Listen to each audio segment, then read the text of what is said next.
The following podcast is brought to you by the Johners Podcasting Network, found exclusively at wrestlingwithjohners.com.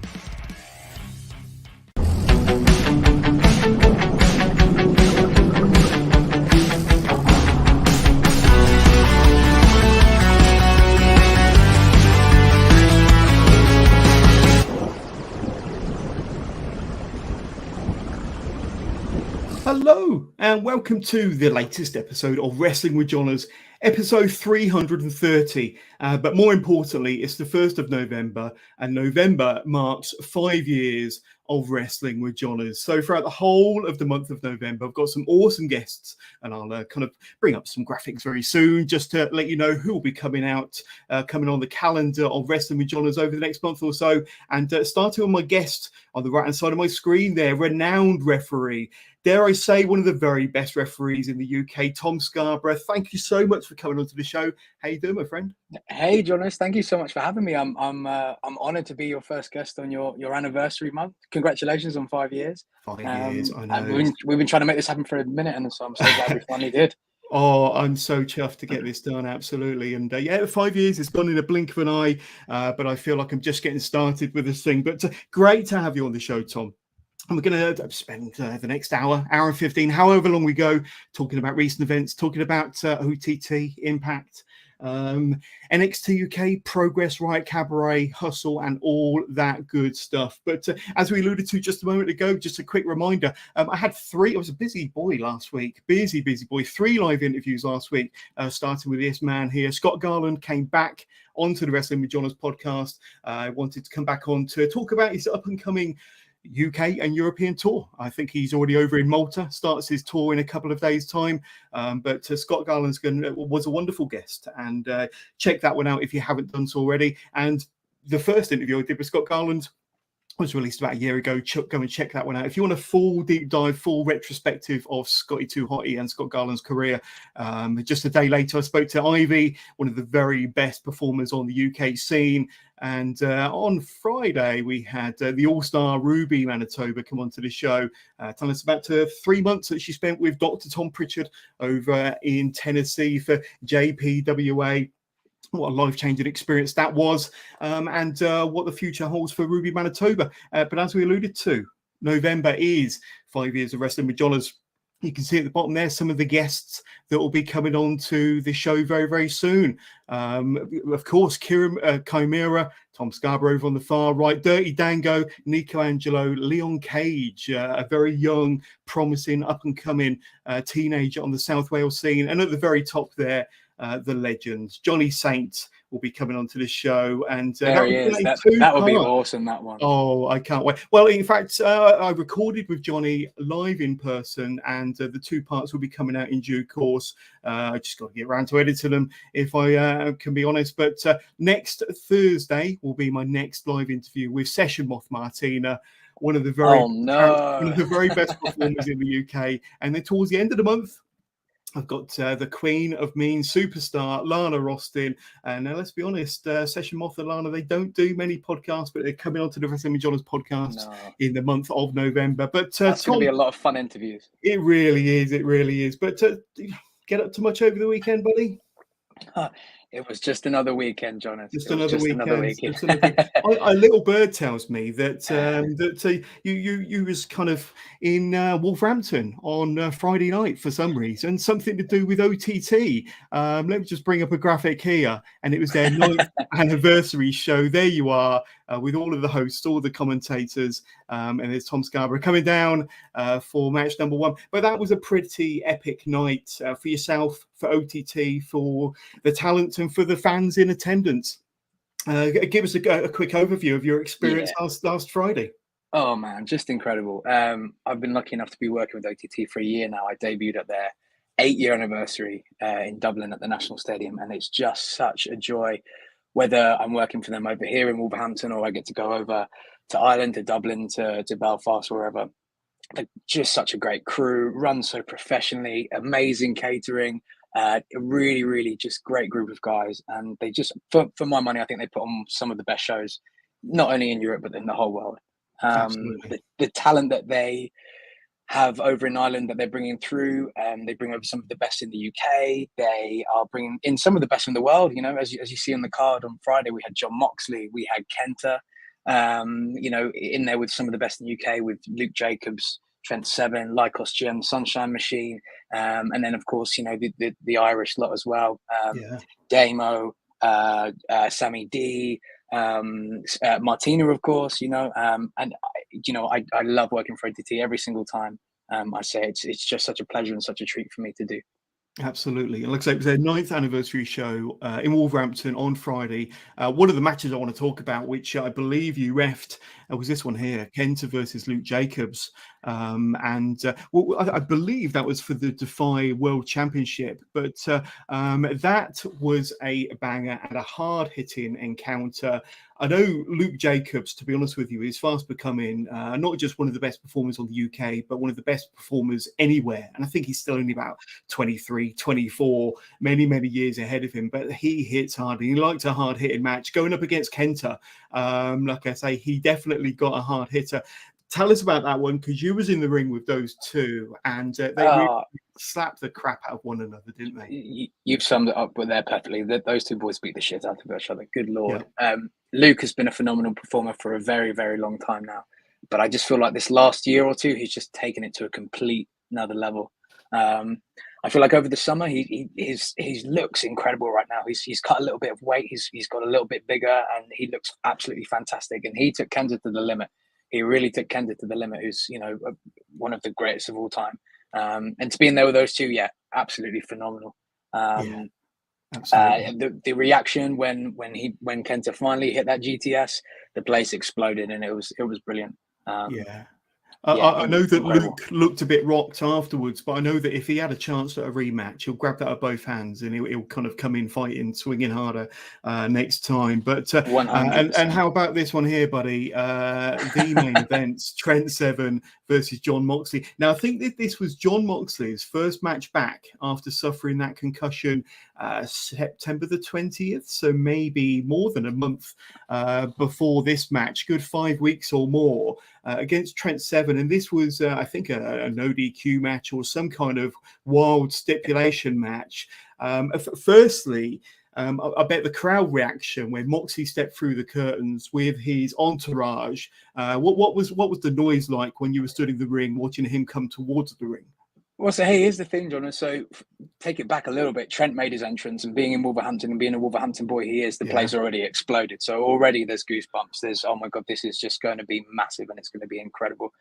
Then when Wild Thing hit, oh my goodness, the place erupted. And of course, he didn't come through the curtain. He came through the crowd. Good point. It wasn't until I realized that there was a light on a camera following him, I realized, oh, there he is over there. He came all the way through the hangar in Wolverhampton, which is an impeccable venue, by the way. Absolutely brilliant venue. The fact that OTT have snapped that place up as their home in England is just perfect. And yeah, that place was absolutely rocking. I think we had nearly 1,000 people in there on Friday night. And then, yeah, like you say, it was his first match back in nearly a month or just over a month. And you wouldn't know it. The guy hasn't missed a step. It was just everything you'd expected. There was blood, there was weapons, there was wrestling, there was brawling. You know, the crowd were on fire the entire time. It was really, really special to be part of. And I just want to thank Foxy as well, Niall Fox, who's the OTT senior official. He kindly assigned me that match for the evening, which I'm really, really grateful for. And I love working with Foxy. So yeah, I appreciate him for that as well. 26 minutes of insanity between those two, Trent Seven and John Moxley. And I know you've been in there, you've refereed some of the biggest names on the independent scene. Moxley has got to be up there. That experience has got to be up there for you. 100%, yeah. John right now is probably one of the best in the world, right? But for me, what was really special was getting to share that moment with Trent. It was such a big moment with Trent. And obviously me and Trent have kind of been on this parallel together the last year where we were both at NXTUK and then we both got let go at the same time and, you know, kind of on that same path together for now. And to be able to share that with him and share that moment with one of the best in the world was so special. It really, really was. Yeah, and like I say, it was a long match, 26 minutes of insanity, as I described it, and this brawl all over the hangar. I know the adrenaline in you must have been pumping hard, for sure. But was it the adrenaline that was kind of keeping you alert during that match? Absolutely. You know, when the guys go out and brawl as they do, and especially in a place like a hangar where the beers are flowing and there's a lot of people, you've got to be on. You just got to be watching for everything. You know what I mean? You've got to make sure the fans are safe. You've got to make sure the wrestlers are safe. You know, make sure they're only fighting each other. You've got to make sure the camera crew can get what shots they want to get. You've got to make sure that you know the space is clear for wherever we're heading next. Or you know, you never know what's going to happen in a match like that. You know what I mean? The fact that there was weapons everywhere as well, you've got to make sure that those are kept in, you know, away from the fans and, you know, not going to get in the way of the wrestlers unless they want to use them, of course, which they're allowed to. You know, I've never been in a match. I've reffed a lot of kind of no DQ matches, and I've never been in one where there has been that many thumbtacks. Oh my goodness. Wow. Oh my goodness. You know, usually when I referee a match with weapons, when there's a pinfall to count, normally you can clear a little bit of space, right? So your hand comes down on a nice clean mat. There was so many in that ring. There was so many. There was no chance I could clear anything. So it was just a case of, right, here we go. Let's just hope for the best when we're doing these pinfalls. So yeah, but it was phenomenal. And you've hit the nail on the head. Yeah, the adrenaline was pumping through the entire evening, I guess. Yeah, like you know, not only even without that match, what a special, you know, time for OTT to reach their 9-year anniversary. So you know, it all came together at once. And I know OTT had struggled with getting Moxley in at some times. I think this was. I think this is the second attempt. It might be the third attempt, just because of you know politics and whatever. So to finally get that match signed, to finally get Mox in the country, to finally you know have him there at OTT was so special for so many reasons. Absolutely, absolutely. Now we are live for those watching us at home on Facebook Live, on Twitch and YouTube. So welcome and thank you for joining us. Of course, this is the first interview of our 5-year anniversary month. Interviews going throughout the whole of the month. I think I've got 8 guests joining me throughout the course of November. But if you want to get in touch with the show, you can do. Just send your questions, send your comments through to us using whatever chosen device you have in your hand right now, and we will answer every single one during the course of this interview. We've had a few pop through already. First of all, well, I'll bring this one up from friend of the show, Richie. Happy anniversary, Johners. Thank you very much, Richie. Lovely. And we've had a few also relating to Progress and to NXTUK, which we'll bring up at the Progress and NXTUK stages of the show.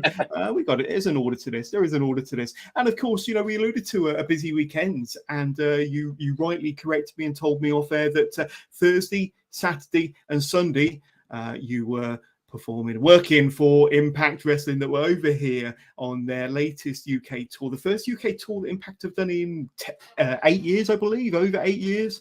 That sounds about right, yeah. Yeah, some tremendous crowds. I know they run 2 shows in Coventry, Saturday, Sunday, but you were there for Thursday, Saturday, and Sunday. Tell us a little bit about your, you know, the venues, the places that you worked out for Impact. A huge opportunity, and like I say, a bit of a milestone for you. Yeah, super cool. So, John, it kind of turned into a pretty wild week, because obviously last week we had the Progress on Sunday. There was Riot Cab on the Tuesday. And then on that Tuesday afternoon, I had a message from Impact saying, "Hey, we need you to come up to Glasgow. We'd like you to be involved with the TV." I'm like, "Wow, that's really special." Of course, yeah, I'd be honoured to be involved with that.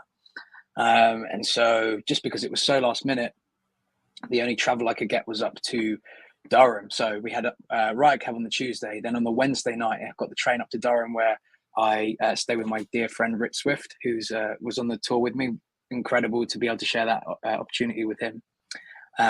We travelled up to Glasgow on the Thursday morning. Yeah, went up to Durham on the Wednesday night. We drove up to Glasgow on the Thursday, did the show in Glasgow on Thursday night, which was phenomenal. I feel like the Scottish wrestling crowds are always just so cool to perform in front of. They're always loud, they're always passionate, and the venue's gorgeous as well. It was the O2 Academy in Glasgow. Really cool venue. Was it there? It is, yeah. There we go. That's the one. And I can't say enough good things about the people backstage at Impact. You know, sometimes you get a locker room which is a little bit funky maybe, but this touring crowd with Impact were just awesome. I can't say enough good things about that crew we had on the show. And it was special as well because it wasn't only the Impact guys. It was also, hey, There's Grado. Yeah, of course, Grado was back. Absolutely. He was. The pop Grado got whenever he came out, whether it was Glasgow or Coventry, and I'm sure the same in Newcastle as well, was just phenomenal. Like I said, can't say enough good things about Scott D'Amore, the Impact crew, the Impact wrestlers, and it was special as well because there was a UK contingent, whether that be for the gut check or for performing on the show. You know, congratulations, Leon Slater and Harley Hudson. You know, two of the best British wrestlers who are now, you know, have Impact deals. Again, super cool. Absolutely. Any other standout highlights for you from those 3 dates with Impact? And I'm sure if they would come back next year, 2024, as TNT again, they'll probably invite you back. But were you a TNT fan? And kind of, was it kind of a bit of a buzz to be working for them over them 3 dates? What were some of your highlights? You know, John, as I've always appreciate TNT from afar up in Liverpool, but in terms of TNA, my apologies. Yeah. Hey, shout out to Jay. It's funny actually. I feel like this is the story in most wrestling podcast interviews. We didn't have Sky in our household, so WWE was never kind of the thing, you know, I watch regularly. Whereas TNA was on, it was like Bravo or Spike, one of these preview channels, right? And I remember watching it religiously. Guys like, I don't know, Angle, Styles, the Machine Guns, who I got to work with over the weekend, which was really special. The Main Event Mafia, you know, all these guys. I feel like Impact was super cool and a big part of my, you know, developing my wrestling fandom. So to get to work with them and to have a really positive experience was super special. Yeah, absolutely. And definitely TNA, not TNT. I love TNT, by the way. I love what you guys do in Liverpool. Shout out to Jay and Lee and all the guys up there. But we spoke a little bit about off air when you kind of started your career as a referee. And I think it reaches 12 years next year. So 11 or 12 years, pretty much there or thereabouts. 2012 is when you started. And your journey runs kind of in parallel with Progress Wrestling, which is one of the places I kind of have seen you the most and spoken to you the most, quite often when I'm behind the merch stand. And you're kind of having a look at the latest designs, of course. But tell us a little bit about your journey with Progress and how it started, because that would have been very early into their run and very early into your refereeing career. Yeah, of course. I feel like people don't realize how kind of far back I go with Progress. I feel like I've only been regularly on say chapter shows in the ballroom or whatever since maybe like the last 2 years or so. Right. But I think I started working with Progress maybe, this is when they started doing potential shows. You remember, so back in the day you used to have your main chapter shows. You used to have, just below that was Endeavour, and then just below Endeavour was Potential. So Freedom Road or something, or Freedom's Road is kind of what it all kind of developed into. Yeah. So so Potential was, this used to be on a like a Tuesday or Thursday night, before Tuesday and Thursday night wrestling in London was cool. We used to do Potential at the Bedford in Balham, and because it was a midweek London show, the referees that they were using regularly on the chapter shows, you know, couldn't get down from work or for whatever reason, and so they started using me on those. Very grateful to John Briley, Glenn Joseph, Jim Smallman for that, and that was at the Bedford in Balham in South London. And all those early Potential shows, I want to say maybe like 2014, 2015. That one there. Well, you look at that stick, yeah. I feel like I refed Spike Trivet's first ever match, maybe TK Cooper's first ever match in the UK. Wow. You know, I would have to go back and have a proper look, but there was a bunch of people who I definitely, you know, would have worked with for the very first time there. And so then from there, it kind of developed into it would be like a Potential on a Tuesday and then Endeavour on a Wednesday, or Potential on Wednesday and Endeavour on a Thursday. And then eventually that became Live at the Dome, which is where the Dome at Tottenham Park, which is a venue used, you know, so commonly now, but this was way back when it was super early used on. Great matches there that stand out. I think Michael Oku's first ever match was there at the Dome, back when he was the OGMO, taken with Big T Justice. Yeah. What stands out is a banger of a main event between Connor Mills and Maverick Miehu back in the day. And then Live at the Dome kind of became Freedom's Road, and Freedom's Road was this I don't know if it's still on Progress on Demand, actually. It was just this wacky 6-part series that blended kind of like wrestling with comedy and like a soap opera. And that was written and filmed by the wonderful Al Ronald, who is one of the funniest people I know, and is still involved with Progress today.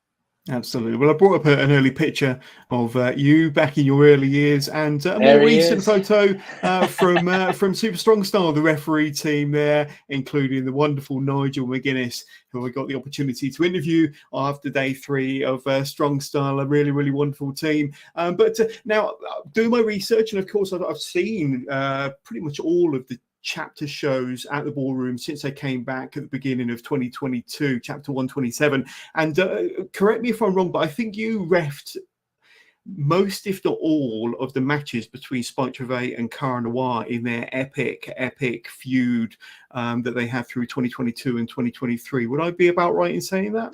Yeah, I don't know if all of them, but certainly the majority of them. It might be all of them, but certainly the majority, yeah. Yeah, and one of the matches that stands out in particular, and I definitely saw you when I watched it back, was their I Quit Loser Must Leave Progress match on day 2 of Super Strong Style 2022. So last year, and there was tables, there was chairs, there was thumbtacks. And you spoke about thumbtacks earlier, but there was thumbtacks, and of course, you know, Tom Cara doesn't or didn't wrestle in boots during that match. And when I had him on the show, he mentioned how just as he was about to do the trampoline spot, he stood right on a thumbtack. But what your No, I didn't know recollections? that. Oh my god! Yeah. So just as he launched himself off the trampoline, he stood on a thumbtack, and he said that was the worst pain he'd ever experienced. But what you, I believe you officiated in that match. What are your recollections? Because that was wild, wasn't it? That match between Spike and Cara at Super Strong Style last year.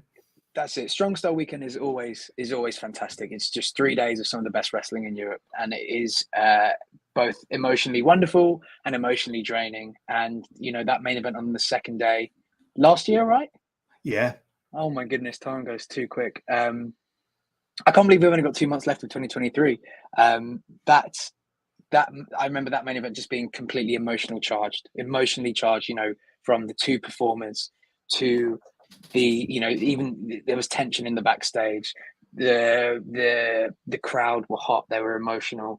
Yeah, I just remember it. You know, everything was on a fine line. It was such a match of, you know, kind of fine moments where it could have swung one way or the other. And it was just 2 phenomenal performers just doing their thing. And again, it's just a treat for me to have the best seat in the house for matches like that. Absolutely. And more recently, cast your mind back to Heavy Metal, which I think took place in April, where they had the very first steel cage match in Progress Wrestling history. I'm just going to bring up some stills here, some wonderful photography, and there's Cara in the ring there, and a bit of a bird's eye view. And of course, the ballroom absolutely packed out. It was probably the busiest I've seen the ballroom in a long, long time for that show. Everybody came to the Electric Ballroom for that one. And a crazy, crazy match. I think it lasted 30 plus minutes inside that steel cage. We all know that Cara got pretty banged up, and I think he injured his foot or one of his feet at the end of that match. But from what I understand, they didn't miss a beat, they didn't miss a spot. The match went as planned, but probably one of my favorite matches of this year. Thinking about it, you were in there. How was that to experience? Yeah, like you say, that was the busiest I've seen the ballroom in a very long time. Sure. People were excited to see this match. People were excited to see the cage. And when you step in there, John, as I tell you, it is intimidating. It's a very, very intimidating space to be in. And you feel like there's almost this, I don't know, I find it hard to describe. There's almost this separation between, you know, yourself and the 2 performers in the ring and the crowd on the outside. And I can't really put that into words. You know, it just felt different and intimidating, and like we were almost closed off to everything else that was happening around us. Obviously, we could hear the crowd, and the crowd were hot. And the crowd were, you know, really up for the match. But yeah, it just felt, yeah, intimidating. It felt dangerous, and it was dangerous. You know, as we said, Cara unfortunately, you know, did get hurt in that match. And just the resiliency and the professionalism that, you know, that he showed to get through that match and to continue performing to the best of his ability right up until the end. You know, obviously we had to get the doctor in right at the end, and and the fans had to leave on kind of a sour note. But it just shows how important that match meant to everyone, and how how dangerous it really was. Will the Cara Noir and Spike Trivet feud, the year-long feud, year-plus-long feud, will that go down as one of your fondest feuds to have officiated? I think so. I think it's definitely two, like I said, two incredible performers performing to the best of their ability. Phenomenal matches, phenomenal, videotapes. The storytelling was just amazing. Fantastic. Took you on a ride. Right, and they have such great chemistry. By the end of the day, Spike's still the man. Spike's still on top. And we talk about feuds. I don't know if recency bias helps this a little bit, but I feel like the current top of the progress card between Spike and Kid Lycos is just phenomenal to be a part of. It's just brilliant. There's so many different factors. Dominatus, the Lycos gem, everything that's going on there. You never know what's going to happen next. Absolutely. Now, I've seen a lot of progress shows over the last couple of years in the ballroom in particular. I've also seen you take a couple of spills and a couple of ref bumps as well, Tom. More recently, you mentioned it a couple of Sundays ago. We was in the ballroom and you was officiating the main event, which was that kind of Falls Count Anywhere, that wild anything goes tag match between Dominatus Ranium, the Smoking Aces, of course, and Lycos Jim. I think you took a ref bump in that match, didn't you, Tom? Did I? I don't know if I went down. I feel like I've been knocked over so many times by the people involved in those matches that it all kind of blurs into one. Absolutely. And another one that comes to mind was Strong Style Weekend. You officiated Nathan Cruz and Will Ospreay, and I'm pretty sure. I mean, there was a lot of shenanigans in that match. Let's be honest. Nathan Cruz was up to his dirty tricks, of course, but I think you definitely took a ref bump in that one. But I mean, ref bumps. I had Scott Bell on the show a few months ago, and he is the king of ref bumps, let's be honest, and he was telling us all about his extraordinary spills that he's taken and spears from Rhino and this, that and the other, but tell us about some of the ref bumps you've taken, and is it something you enjoy taking? Is there an art to it? Tell us, give us your perspective. Hey, Jonas, if I'm in the right place at the right time, great. If I'm in the wrong place at the wrong time, then who knows what happens, No, if you feel it's gonna add to the match, then sure, let's do something. There's got to be a reason for a ref bump, right? You don't want to do it for the sake of, oh yeah, look, I'm going to take this sick move. That's going to be awesome. There's got to be a reason. There's got to be a rhyme and a reason. Like everything in wrestling, there's got to be it's wrestling, of course, but there's got to be a certain sense of logic to what you're doing in there. In terms of ref bumps that stand out, oh man, who knows? I'll put you right on the spot here. I do apologize. No, nothing really comes to mind. I'll always try and do something that leaves me safe in the best possible way, if I'm honest. Brilliant. And speaking of ref bumps, and actually taking it to the next level, because you was officiating and present during G Money's Daft Lad Emporium, of course, earlier on this year. I think it was about March time. And speaking of ref bumps, you actually, I think did you get shot? You got killed during that show. There was some sort of dirt shenanigans. Not only did Callum Newman get killed at the top of the show, I think you did as well. There was several deaths. Show, isn't it? There were several deaths on a Tuesday night in Tottenham Park. I think I was shot by LJ Cleary. Congratulations, LJ. He's signed with Pro Wrestling Now, and now is doing wonderful things. But yeah, on that non-canon show, I think I was shot. Oscar Harding was shot. I think Chris Hatch was almost shot, but then he had to leave early, so run back through the curtains. There he is. You are. Martina, of course, was a referee, and that's yeah. Look at that team. Absolutely fantastic, but a lot of fun, and I've heard there might be a sequel in the pipeline, but who knows? Hey, we'll see. We've got to keep hashtagging and tweeting and hoping. I mean, Gene says he's got it ready to go, so we'll see. There you go. Progress, if you're listening, or any other group out there, get it done. Get it done. Another group that I want to talk about that I believe is very close to your heart and still relatively new in how long they've been around, but Riot Cabaret. And I know it's a company that's become very, very close to your heart. They've had about 5 or 6 shows now, Tom. But there you are. I don't know if you're doing a bit of Lana Oki there or a bit of Tom Oki, but Scarborough Oki. But Riot Cabaret is very unique, isn't it? From the venue, the Clapham Grands, to the fans and the atmosphere that they bring, to the matches, the storyline, and the action and the talent that's involved. Give us a bit of insight into your kind of journey, your experience with Riot Cabaret, because I know we had Nina Samuels on the show, episode 300, so going back a few months now, and we spoke very, very fondly about Riot Cabaret and what a great promotion they are and what they've done for her. What's your kind of insight and experience with Riot Cabaret so far then, Tom? Yeah, so I think Riot Cab reached out originally for their first ever show, and at the time I was signed to WWE, so we weren't allowed to do certain indies at the time.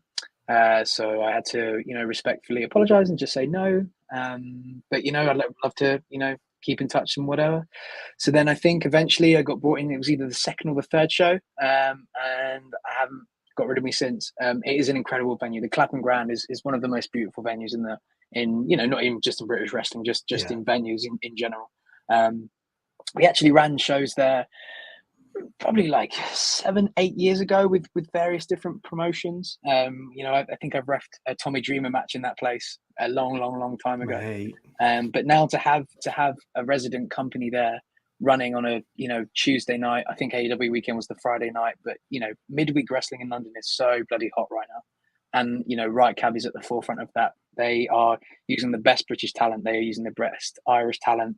They are giving opportunities to people all over the country. Guys like Joe Blazer has come in on our most recent show. There's Matt the Opera guy, who's fantastic. Guys like Sky O'Shaw have had opportunities there. And next month we've got Mr. Blobby wrestling there in a tag team match. Against an Martina extraordinary talent, I hear. The Blobby Destroyer. We'll see, but that Clapham Grand crowd as well, so special. It's people that aren't necessarily wrestling fans. It's people that are working in London, looking for a good night out. They've heard it word of mouth. Oh, this is a fun thing to do. This is a fun thing to go and see, and it is just so much fun to be part of. So much fun. The crowd, the team, we're all just really trying hard to support each other. We have Shah Samuels coming in and agenting our matches and giving us time cues, which is just so valuable for any promotion to have. The next show there I think is on the 19th of December. So it's the perfect Christmas work night out if you're working in London. Pop south of the river, come and see Mr. Blobby in a tag team match. Like you say, whether you're a wrestling fan or not, a great midweek kind of show to entertain you. And I think, speaking to Nina, she said that there's a lot of casual fans, non-wrestling fans that go to them sort of events and then end up becoming wrestling fans thanks to Riot Cabaret. So it's one of them promotions that's really hitting on all bases. Another promotion in your neck of the woods that I want to talk about is Hustle and Hustle Wrestling, and a promotion that's become, once again, very close to your heart. There's a beautiful championship, and more recently, Tom, you've been embroiled in a little bit of shenanigans with a certain Tate Mayfairs. There he is, pushing his weight around, pushing you around, and then you're not taking any shit from Tateness's greatness there for sure. Give us a little bit of insight into what's going on there then, because Tate's arguably one of the very best performers, one of the very best talents on the UK scene, doing wonderful things all over the country. I've worked with him a lot in various promotions, but those stills there did actually lead to you making your wrestling debut, didn't it, Tom? That's it. I've actually retired defeated. I'm 0-1. I'm 0-1 in the ring, and I'm happily retired, man. I'll just talk about Hustle. Hustle is run by one of my closest friends in the world, Sid Scala, and he's been running that school for I couldn't even put a date on it. Probably close to maybe like 9 years now, maybe 8-9 years. And we used to run these very family friendly shows in the training school. Guys like Johnny Kidd were on the show, Shah Samuels was on the show, Gabe Kidd was on a show. and they were really good, like really good shows. And then after the pandemic, we kind of changed our how we wanted to do business, and we started running in the Colour Factory in Hackney Wick, and it's just so completely unique. I said with Riot Cab, the midweek wrestling in London is just on another level right now. Sid is just one of the best minds in the business. The way that he is invested in his trainees and he just develops these characters is just unlike anyone else I've seen be able to do it. Just some of the characters we get at Hustle now that have just, both organically and with Sid's help, have just become these incredible performers. Guys like Rain Leverkusen, people like GN1, Amara Jade, Tate to an extent. All these people have come through the Hustle team. And, again, the Colour Factory is probably 30% wrestling fans. The rest are people that have heard it word of mouth. And it gets louder and louder and louder and louder every single time. And these people that weren't wrestling fans at the start, they understand the characters now. They know the characters. They're coming back because they want to see what happens next. And every show is different. And every show, you never know what's going to happen. So Tate obviously had an issue, and he resorted to physical violence for that. And maybe I lost my head a little bit, and bit back, and we ended up wrestling and having a match. I unfortunately didn't win, but I think hopefully we're given Tate a little bit to think about. Absolutely. What sort of preparation went into, before that match? Have you received any wrestling training over the years? I should imagine that you've done a fair bit of rolling around the ring and then taken a few bumps before. But what sort of prep, but besides the ref bumps, of course, but what sort of prep went into before your match with Tate? John, is very, very minimal. I did bits and pieces with Sid, but really, it wasn't ever going to be a wrestling match. Tate is a professional wrestler. I'm a professional wrestling referee. It was going to be a fight. It was going to be a scrap. It was going to be a brawl. So I don't think there was any, amount of wrist locks that could have helped me in that match. I had to, use my initiative and capitalize whatever way I could. I wasn't going to be able to out wrestle that boy. And so I nearly outfought him. Look at some. This is from the great and powerful Ollie Sandler, who's been one of my best friends for a long time. So to have him there taking photos for that match was again just it made it completely special. But you're looking good, my friend, and the crowd. Oh, thank you so much. I mean, look at that there. A 5-star frog splash from Tom Scarborough, and the match did get pretty wild. And even a German suplex there, my friend, taken to Suplex City. But the match got pretty wild on the outside. And it was so cool as well just to be surrounded by some of my closest friends doing that. Ollie was taking photos, Oscar Harding was refereeing, Chris Hatch, who was one of my earliest referee mentors, was also refereeing on the show. Obviously Sid was involved with the match. Had a bunch of friends, family there from all walks of life. It was really special. Never again. Well, I was going to ask, did it give you the bug? I'm guessing not, but who knows? Right circumstances, maybe. I think the right circumstances, maybe, but I think the stripes are my calling, Jonas. So we'll see. You never say never in wrestling, We're going to ask you about your wrestling fandom in a moment, but we did have a couple of questions that came through. Let's have a quick look from Richie again, friend of the show. John as well. John, a question for me. What's my favourite match of yours in a Progress ring? I've got to say the steel cage match, heavy metal, Cara Noir versus Spike Trivet, or maybe even that I Quit Loser Leaves match that we spoke about earlier from Strong Style last year. There's so many. Or probably one match I do want to mention is how about Nick Wayne versus Callum Newman from earlier on this year. I think you officiated that one. That one. I think I've probably never heard the ballroom get as loud as it did during some of their exchanges in that match. Once again, we talk about favourite matches of the year. That's definitely on my list. Absolutely. I don't understand where we keep getting these aliens from. All these young lads who keep coming through. And it just seems to be a conveyor belt not stopping, You said you've not heard the ballroom kind of, loud like that.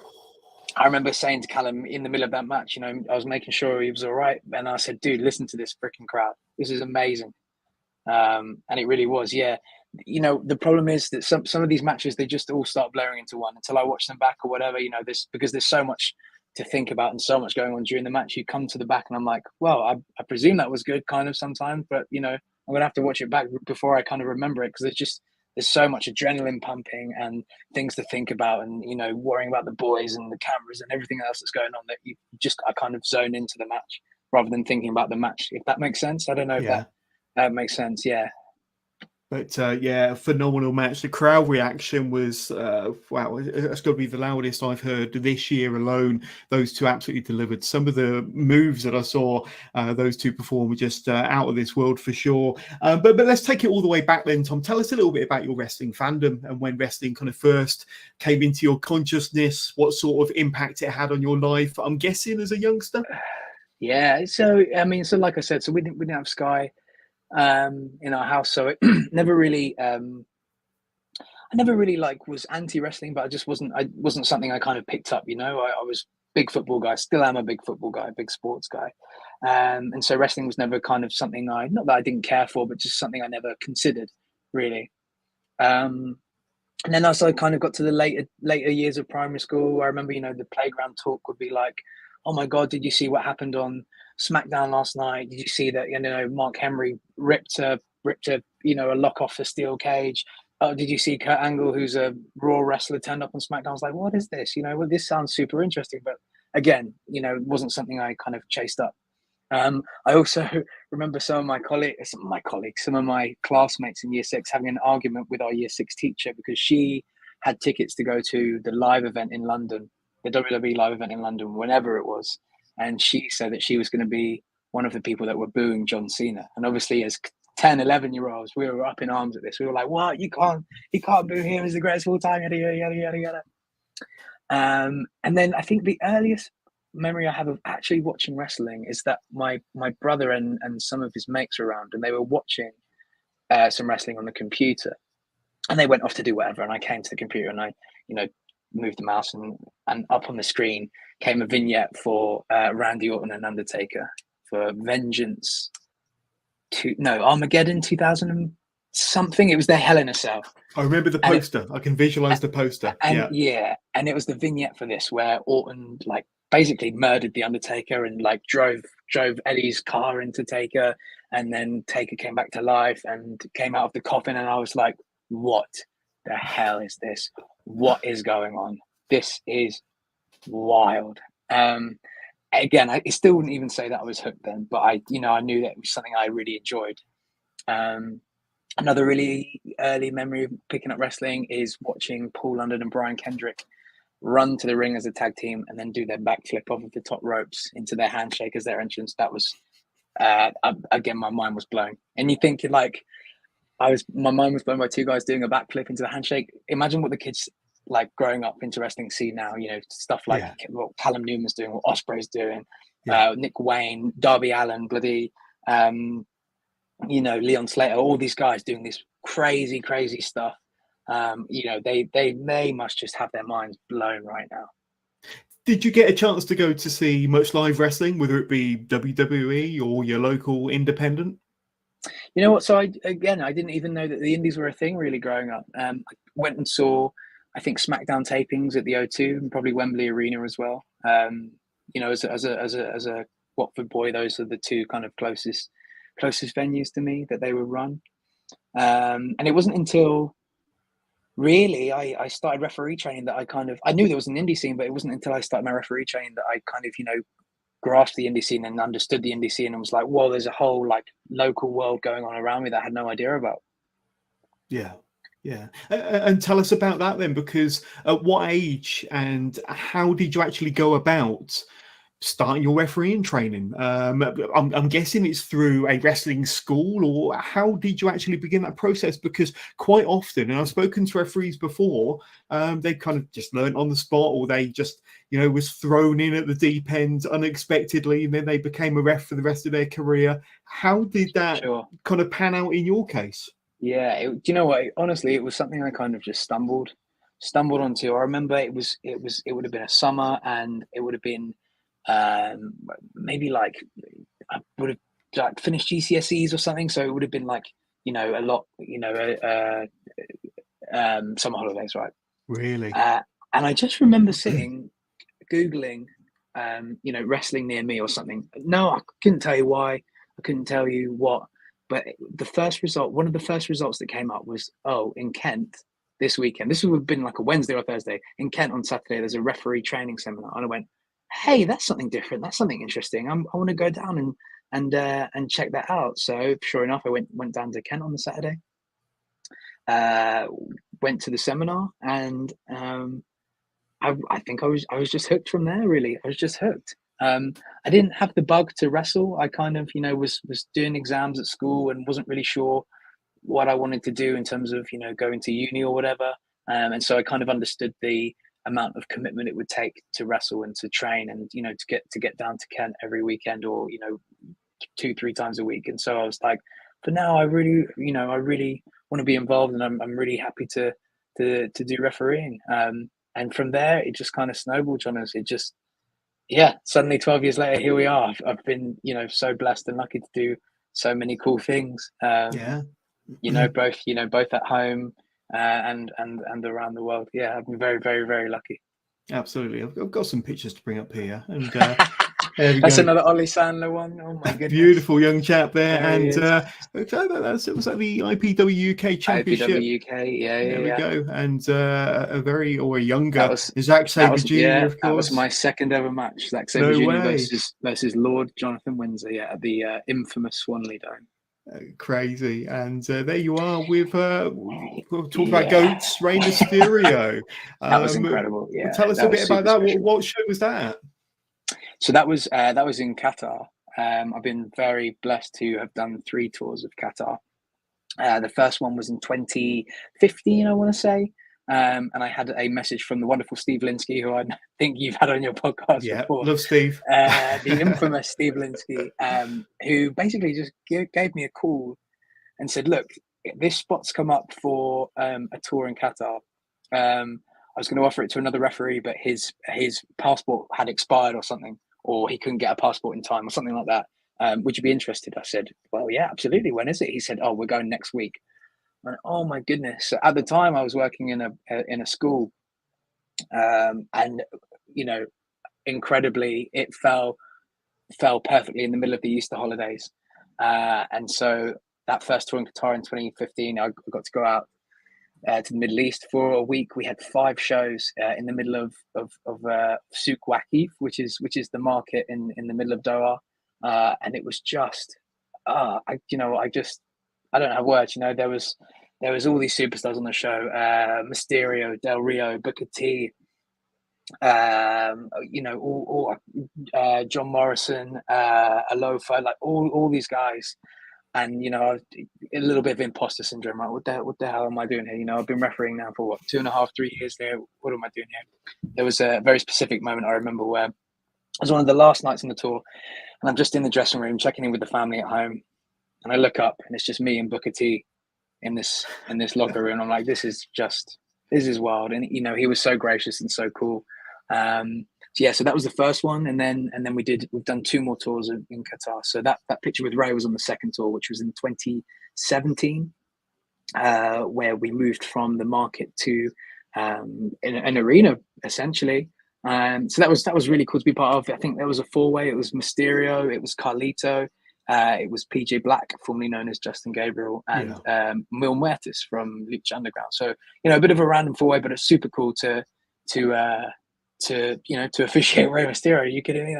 That's amazing. And Ray was awesome. He would come and eat with us. No ego at all. Come and eat with us, hang out. We talked FIFA, we talked football. It was brilliant. Then the third tour of Qatar was February 2020, just moments before everything descended into chaos. Yeah. And you got a chance to go to Dubai with Progress, didn't you, last December? So a similar experience, and it must have brought back some memories of that part of the world, I'm guessing. Yeah, absolutely. Obviously it's a part of the world that's got its issues, but it's also a part of the world that is really trying to make a difference and try to to kind of be a global be a global hub, really. Sure. We were very lucky that Progress have a relationship with DXB out there, and so to get to go and work with our Progress team out there was super special, and to be able to be the one that's there looking after the guys in the ring, rather than bringing in a trainee from Dubai, whatever. It was super cool. Yeah, absolutely. Tell us and also wild to get home. I don't know if everyone heard, but we got stuck in Amsterdam because of the snowstorms. In Gatwick, we were 8 minutes from landing at Gatwick when the pilot comes on and says, there's snowstorms, we can't land right now. No. We haven't got enough fuel to stay in the air, so we're going to Brussels. I'm like, oh my God! So we're going back across the channel to Brussels, and then we take a sharp left, and pilot comes and goes, oh, there's no room to land at Brussels. We're going to Amsterdam. We're like, oh my God! So we haven't got enough fuel to stay in the air above Gatwick, so we're going all the way to Brussels and then diverting all the way to Amsterdam. So could be worse places, to be honest. Right? Yeah, but just before Christmas as well, it was bloody freezing. Yeah. But the Progress guys looked after us, and we got back to Gatwick safely and had a really lovely day in Amsterdam. Absolutely. Tell us a bit, and we're probably skipping ahead a little bit here, about WOS, World of Sport, and their reboot that they brought back for 10 weeks in 2018. And then they went on a very well-received UK tour early 2019. And you were there as one of the officials. But obviously, we spoke a little bit about your journey up to that point and your kind of development as a referee on the UK scene. How did you get onto WOS's radar, and kind of what steps did you take to kind of get noticed by them when they were planning this reboot of WOS? Sure. Well, again, I got to thank the infamous Steve Linsky for that. Because of us, because of me, falling onto that Qatar tour with him, we became pretty close. And he invited me onto WOS, which was super cool. So it was me and him. It was my first experience of TV. Absolutely bloody terrifying, so scary. But from that I got TV experience, which is what led to WWE. So there it is, creator and a very young Gabriel kid. So to be up there in Norwich for the week was super cool. Like I said, terrifying, but to kind of be doing it alongside the British talent as well. It was a real kind of strong unit we had, and we really wanted to make something special, and we did. I remember on the last day after the last tapings, they showed us the trailer, and there was tears in so many people's eyes just because it was just so special. It obviously didn't kind of work out how we would hope it would. That's wrestling. Sometimes there's risks. I think the problem with WOS is that it was television people having the last say on making wrestling, rather than wrestling people having the last say on making wrestling. That's it. They were trying to make it too much for a family audience, and which is understandable. ITV is a massive corporation. Billions of people watch it every year, and so they got to do what they got to do to protect themselves. I always thought if they kept the original cut for 5 o'clock and then did an uncut version at say 10 o'clock, I think that would have been perfect. That would have been brilliant. Yeah, that would have been fantastic. And I love that we started out, week one was kind of prime time. I think it would have been like a 7 o'clock maybe. And then eventually it kind of kept going back further and further and further until it was like 3 p.m. on a Saturday when everyone's watching football and everything. So, Well, what sort of doors did that open? I mean, you mentioned that it gave you TV experience. You mentioned that it kind of did eventually kind of give you a foot in the door with WWE. But what other kind of experience did it give you? What other doors did it open for you, Tom? I was very lucky that I was kind of already working for a lot of the promotions, especially in London. I was doing those midweek Progress shows. I was doing Pro Wrestling Eve at the time, which was at the Resgal, which is I'm so sad that the venue's not there anymore. Did you ever get down to the Resgal, Jonas? No, I didn't, unfortunately. And that's something else that's I will say is infamous as well as the Resgal. Just a very, very unique venue, very special venue for British wrestling. At the time, I was very lucky that I was working for RevPro as well, doing their shows at York Hall. In terms of like opening stuff up, I think I would say that the main one was WWE. Yeah. Because suddenly, hey, here's this kid who's got a little bit of TV experience now, is showing that he can hang a little bit. And so that's kind of how it came about, I suppose. Well, tell us about that then, because that's next on my list of questions. Is WWE and NXTUK, and I mean, obviously they had the original NXT UK Championship tournament in early 2017. Then they had the show in Royal Albert Hall, I think the summer of 2018. And then they started the TV tapings after that. And the TV show launched, episode 1 of that coincided with episode 1 of Wrestling with Johners in November 2018. It really did that. This show started as a review show for NXT UK. I needed something to talk about for sure. But when did you kind of first come onto, I use this phrase again, first come onto their radar? When did they get in touch? How did you form that relationship with WWE, and when? Yeah, so when the brand started, they had the guys that they wanted to use, and a lot about refereeing is being kind of lucky, being in the right place at the right time. You know what I mean? And once you have your referee team filled, there's no need to look for others. And so, at the time I was with WOS. I was, we had contracts there, and then eventually a spot did come up, and I was at university at the time. This would have been February 2019, early 2019.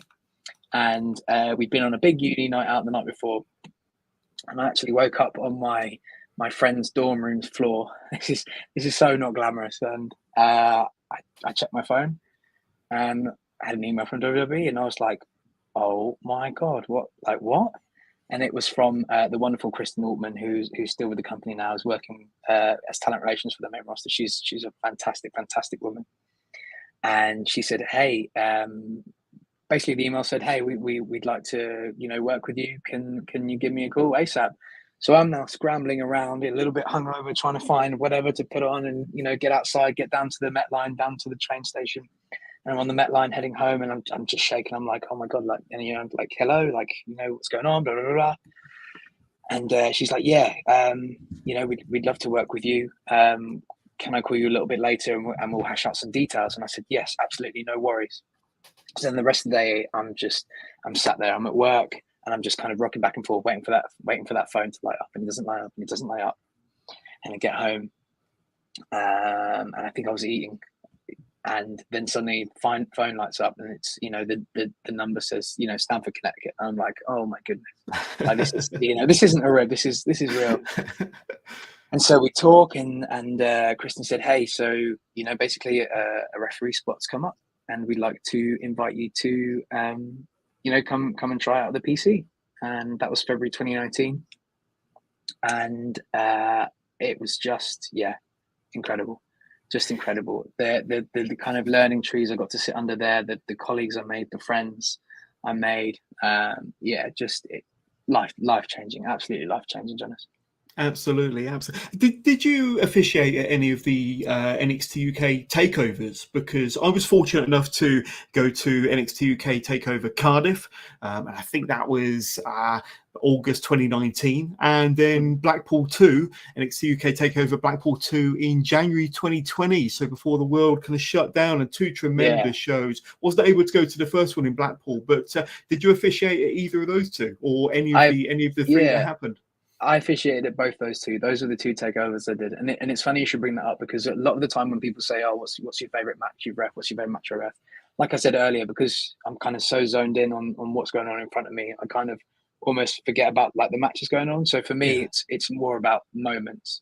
And probably one of my, if not my favorite moment, is I refereed the opening contest on Takeover Cardiff. And I was in the ring with Andy Shepherd when the lights came up and we went live on the WWE network. And I've got goosebumps now thinking about it. It was just such a cool moment to be there in the ring for, and the noise, the lights, the sounds. And then Noam Dar made his entrance for the opening contest. And I just remember thinking, well, fuck, here we go. This is it now. Such an extraordinary show, especially with it being in Cardiff, and like I say, Mark Andrews and Flash Morgan winning the tag titles, that main event as well, Walter and Tyler Bates. Just that match will live with me forever. Just feel so fortunate to have been there, to have watched it, and like I say, you were there in amongst the boys when that was going down. Absolutely. And I've got a very special poster on my wall, actually, made by Suplex's own Joe Allen. He made 10 of these posters, old school. I'll send you a photo after this, but it's old school wrestling poster design of the NXT UK Takeover Cardiff show. And just super special. It's one of my pride and joys. Really, really absolutely cool. And then go on. I was just going to say, and then Blackpool too. I got to referee the women's title match, which was Kaylee Ray at the time, Piper Niven at the time, and Tony Storm. Tony and Storm. The three of them have gone on to Great do match. amazing things. All three separately have just gone on to do wonderful things. Timeless. Piper's currently the one half of the women's tag team champions in WWE, and then obviously Kaylee Ray, who's the champion at the time, is now up on SmackDown as well. Absolutely. And just going to bring up some more questions that came through now. Let's just see. Ashley Clements, big time wrestling fan of yours, friend of the show. Hi, Tom. We just recently had the 3rd anniversary of Walter versus Ilya Dragunov in NXT UK in the empty arena shows. What was it like to officiate that? Honestly, I think of all of the shows, of all of the matches from the no fan shows, whether it be Rev Pro, Progress, or WWE NXT UK, that's a match that we spoke about. Walter and Tyler Bate, a match that will live with you forever. Walter versus Ilya Dragunov, the ferocity, the intensity, the brutality of that match. If Ashley is correct, you officiated that one. So Ashley, first of all, thank you so much for posting your wonderful wrestling stories after every single show. It's so nice to be able to watch stuff back. Unfortunately, I wasn't the one that refereed that match. That was Mechanicsville, Virginia's own Chip Danning, Chris Sharp, who was in the middle for that one. But watching that one in Gorilla and listening to that in Gorilla, oh my goodness, you could just hear the noise of everything, the breathing, the slaps, the punches, the moves, the bumps, everything. I think the week before I refereed, it was Walter and Alexander Wolf at the time taking on Ilya Dragunov and Pete Dunne, and that's where the gifts. That's the gift that's come up recently of Walter chopping Ilya. That is from that tag team match that it's come up, and that was just as special for me. The whole kind of BT Sport no fans era was such a kind of unique and special time. It was difficult, but we all were in it together, and we all just wanted it to make it the best we could be. We were the only wrestling show, probably almost in the world, that had no fans by the end of the pandemic, and beyond the pandemic as well. BT Sport still hadn't let fans in for a while, and so the main roster had fans back. NXT US had fans back. Even indie shows in the UK had fans back. We were really struggling, but it's such a special and unique time, and I think in years to come, those matches, all of NXT UK, but especially those empty arena matches, will really, stand the test of time and live up to the hype. Let's bring up some more pictures to relive some of the memories. There you are. The cruiserweight belt, that's belt. Awesome. Yeah, of course. A big fan of Ray. So getting to ref the cruiserweight belt was awesome. Heritage Cup, again, Heritage Cup, what a brilliantly unique concept. Getting to do kind of British round style matches in the WWE, and it just shows how well over it got, because the cup is still active in the States today. No, and Dar's doing some great stuff over on the Black and Gold brand. Meiko Satomura, and I think that was probably when maybe she defended her championship there, but I think you was. That looks like Stevie Turner there on the floor. Who's indeed as well, but that's when she won the belt. And getting to be in there with her and Kaylee was super special. I actually refed those two match for Eve's first ever Wrestle Queendom at York Hall. So to be able to do that again in the WWE, the three of us, was super, super cool. Absolutely fantastic. A few more pictures. What a shame that these were all in front of no fans. Exactly. Pretty deadly. And what they're doing at the moment. Those boys? What do I say about that? I've got their unique 1 of 1 sweater on right now.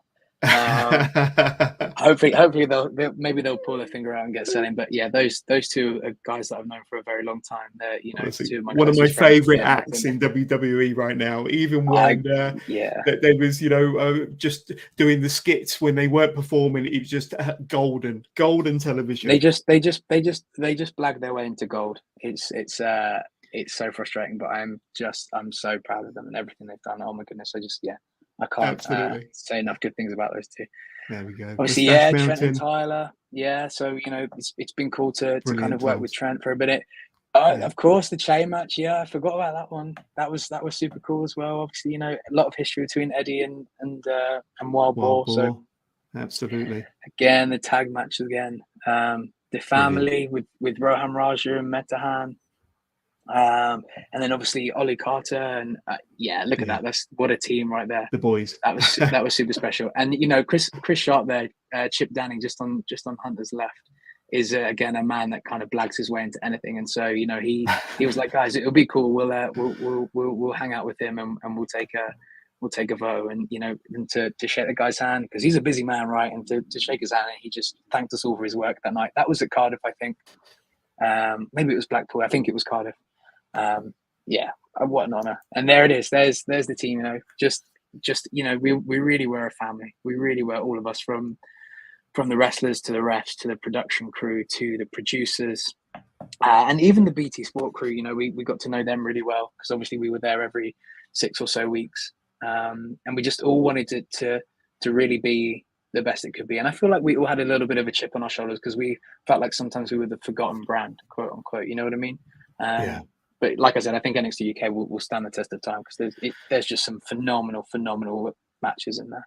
Well, I'm sure you'll agree with me, and anybody that was a fan of NXT UK like I was will kind of agree that it was the best hour of wrestling television anywhere, regardless of brand. WWE, Absolutely. AEW, when they eventually came along, it was the best hour of wrestling and storylines. But the talent, the roster that NXT UK had, from 2017, 2018 through to 2020 was phenomenal, and beyond, even the BT Sports Studios era.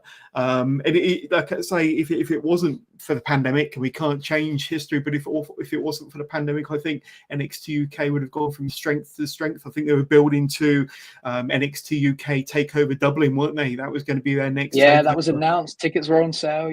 Just the pandemic just changed everything. Absolutely everything. It really did. What was your kind of biggest takeaway from working with the WWE and being part of that NXT UK family, as you described it?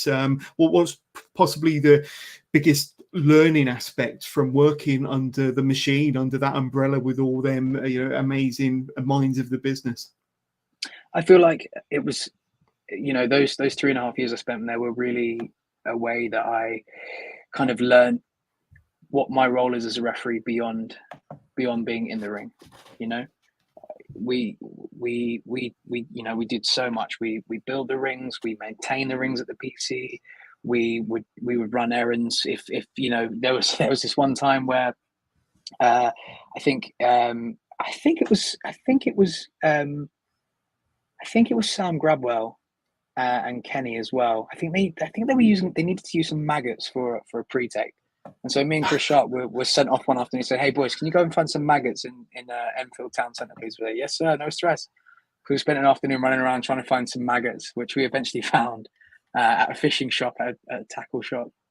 Making sure everyone was on time for their COVID test, making sure everyone was on time to the buses, giving the producers a hand if they needed anything, giving the wrestlers a hand whatever they needed. It was really the referee role. Became so much more than what you see in the stripes in the middle of the ring. Yeah, absolutely. And some of my final questions be, what do you think has probably been one of or some of your proudest moments since you started your refereeing career nearly 12 years ago in the wrestling business, Tom? Wow, yeah. I mean, obviously, debuting for WWE was super special. That was in Coventry, actually, where I just was for Impact Wrestling. So, a little bit of a full circle moment. Like I said, being in the show for the opening of Takeover Cardiff was just an incredible moment. Recency bias would say sharing the ring with Trent for the Moxley match last week. Man, there's just so much. Being lucky enough to travel internationally to do this, whether it be over to Ireland, to Canada, to Spain. Shout out my guys at Lucha Libre Barcelona. They're phenomenal. I've been lucky enough to go to Germany a few times, obviously out in the Middle East. What else? In So Ireland, much. especially. Yeah, the national stadium shows are just so incredible. I implore any British wrestling fan, get yourself to Dublin to an OTT stadium show because, for my money, it's at the moment one of the best and biggest shows. Certainly part of my Europe. bucket list, for sure. Absolutely. Gotta happen. And before we ask you for your socials, I want to bring up one more picture, and I think this is from Eve 100 earlier on this year. I say I never like to embarrass my guests, but is that mini demo there? Because I know that Eve 100 was a bit of a multiverse show, wasn't it? And there you are as your alter ego. Yeah. Tell us a bit So about look, that. the week before, I think the week before was unboxing, right? Because that was like the first week of January, and so unboxing would have been just before Christmas Eve. And so, you know, myself and Damo, we enjoy a beverage after shows, and because it was Christmas time, his wife Nikki was there, and so was Rhea O'Reilly, who you just saw in the photo, and Rhea was going to do the three faces of Nikki Storm or Nikki Cross, whatever, however you know her, for this Eve Rumble. And so it was proposed, oh, maybe I will be your Tamo. And you know, there's a video out there somewhere. It's not my proudest moment, and it's not my best impression. But yeah, we had some fun. That was a funny night. The 229 venue has been I've certainly had some interesting moments there. Just before the pandemic started, we did a no fan show at 229. And I on request of Will Ospreay, I refereed in some very short shorts.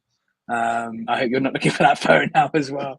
Nope. But yeah, I've just been so blessed to work with so many wonderful people and share so many awesome moments and see so many cool places and do so many cool things. And yeah, I wouldn't change it for the world. You know, it's like I say to a lot of people in the locker room, hey, this business is a roller coaster. Would you rather be on the ride or in the queue? Because the queue is pretty bloody long. Absolutely. And you mentioned earlier about how you got into reffing, how you got into refereeing. If anybody out there might be interested in becoming a referee, because I think you know, a lot of people love pro wrestling, but don't really see themselves actually, you know, taking all the bumps and all the moves in the ring, but think refereeing is a good alternative. How can they go about it? Do you do classes, or are you aware of promotions or training schools that do classes? Yeah, so I know there's various people up and down the country who are doing training schools. I know Thomas Cairns in Scotland has a training program for referees. I do seminars every so often. I'm actually in talks to do one, maybe in Wales, maybe in the West Midlands coming up, maybe towards the end of this year or early next year. If you're wanting to get into it, I'd say find a local training school, learn the fundamentals of refereeing, because so much of what, you know, refereeing is just fine tuning and making those small little differences between, you know, turning yourself into just a referee, into a good referee, and then into a great referee. You know what I mean? Yeah. So I'm always, you know, if any referees want to send me stuff, I take a little while to watch it and reply, but I'll get back to you. I can send you some feedback. You know, Mattia, who's an Italian referee I've been working with for a while, he regularly comes and ring crews at Progress, and you know, I was very lucky to give him his Progress debut at the Long Halloween show last week. You know, so like I said, and a lot of it is being in the right place at the right time and not being a piece of shit. Yeah, and I know James Greenwood does a lot of really cool stuff, a lot of training in the Northwest, so up near Liverpool, so if you're in that neck of the woods. Yeah, like I say, there are training schools and refereeing classes out there. Just a quick reminder before we ask Tom for his socials, and he's been a tremendous guest on episode 330. Session Moth Martina, I can't believe that Session Moth is going to be on the show, going to be my very next guest next Thursday, so go and check that one out. And that is going to be so fun. That is going to be it's going to be phenomenal, and there might be special guests as well. There might be special guests dropping in throughout the course of some of these, so that's going to be really, really good fun. But Session Moth, Lana Austin, Kira Chimera, Nico Angelo, Leon Cage, Dirty Dango will be joining me at the end of the month, and of course World of Sport legend Johnny Saint, of course, and Lana Austin. This one you can already book your place, set your reminder for this one. This one's going to be the 27th of November. Absolutely phenomenal lineup for November, and I've already got my December lineup secured, and there's some top names in that as well. So if you're not already subscribed to Wrestling with Johners, do yourself a favor, because the best, but let's say, independent wrestling interviews are happening right here. But Tom, for any of my listeners or viewers that want to reach out to you, say hi, watch some of your footage, check some of your photos out, and like I say, just enjoy your socials. Where can they do so, my friend? Yeah, so you can just see there on Twitter is at Scarborough Ref. On Instagram, I'm just at Tom Scarborough. A lot of my posting is delicious beers that I found, or non-league football grounds, and some wrestling as well. You can see my stuff on the WWE Network in the archive section, I guess. And coming up soon on Impact Wrestling, wherever you get your Impact Wrestling from. I think, is it in maybe on DAZN? We show it here in the UK. I think. Yeah, not sure. You know where to find me. I've got doing loads coming up. We've got progress coming up this month. Demand two progress plus. shows, in fact. Two progress shows coming up. Manchester, and then back in the ballroom for Vendetta, which is going to be a huge show. That main event between Lycos and Spike Trivet, the title versus mask match. Who knows? That's I can't call that, because certainly Spike's been able to hold on to that belt for a very, very long time and seen off several challenges. But this is so much more personal now for Lycos. That mark is a big part of his identity, and a big part of his life. So I can't call which way that one's going to go. Absolutely. We've also got Hustle is on a Tuesday night in November. I think I want to say maybe the 19th. Let me double check that. No, the 21st. Tuesday the 21st is Hustle in Hackney Wick. Yeah, like I say, the Colour Factory is a great venue, so get yourself down there. Amazing. So IWN, IWN is in Hastings on Friday the 24th of November. That's a promotion that's just restarted from the ashes of Fight Nation, which ran wonderful shows back in the day. Guys like Kip Saban kind of really made a name for themselves there, and he's now on the other side of the world doing wonderful things. And then we're into December. It's Riot Cab is on the 19th, which will be a great Christmas night out if that's what you're looking for in South London. We've got Mr. Blubby wrestling in the tag team match. Obviously unboxing as well. There we go. Here we go. It's going to be a busy November and December for Tom Scarborough. But Tom, it's been awesome having you on. My first interview in the month of November, a very special month for me, celebratory 5 years of Wrestling with Johners. And like I say, this interview's long overdue. We finally made it happen. But Tom Scarborough, you've been an awesome guest, and I just want to thank you so much. Thank you for having me, mate, and congratulations on 5 years. Hopefully we can do this again before the 10-year anniversary. Absolutely. It's going to happen. But Tom Scarborough, thank you very much. Cheers, buddy.